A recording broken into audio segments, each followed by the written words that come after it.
Defina um limite máximo de linhas. É muito importante que se você vai sentar para fazer um código, vai sentar para fazer um método ou para alterar um método que já existe, que você tenha muito firme na sua cabeça qual que é o limite máximo que você quer trabalhar. Eu trabalho com 20 linhas. Então, se eu bater o olho no método e ele tem mais de 20 linhas, eu já penso que a minha alteração talvez não deva entrar no método. Que talvez eu deva pegar aquela alteração e jogar ela para um outro lugar, para deixar o método menor. Então, eu posso criar um método em outro lugar, como por exemplo esse caso aqui, ó.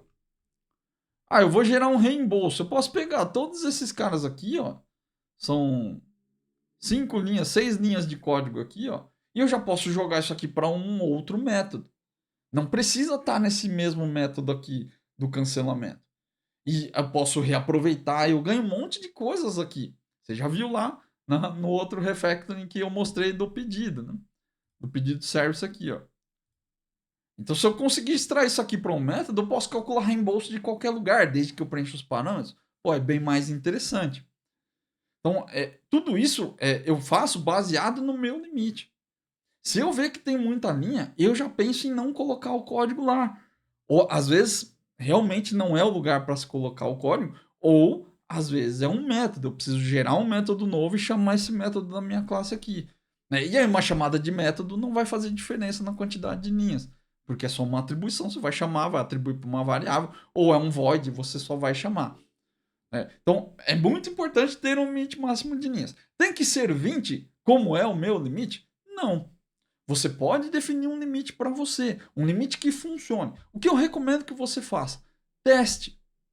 Porque não é fácil você limitar a quantidade de linhas que você quer. Tem gente que fala assim: mas o ideal é ter 10 linhas. O ideal é ter 5 linhas. Se tiver mais de 5, não serve.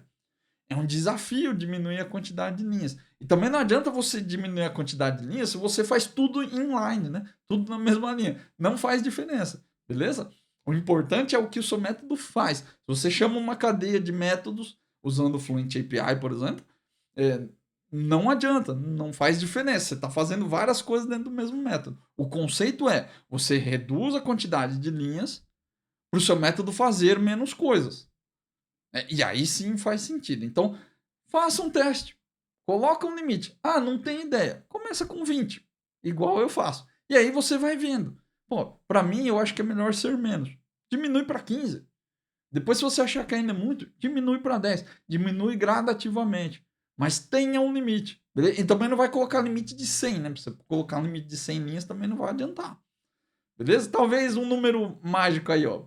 Pelo menos de 40, eu acho que já é uma boa coisa. 50 linhas já começa a fazer bastante coisa aí. Então, entre 40 e 20 linhas eu acho que é um bom número para você começar. E aí você experimenta e vê como fica.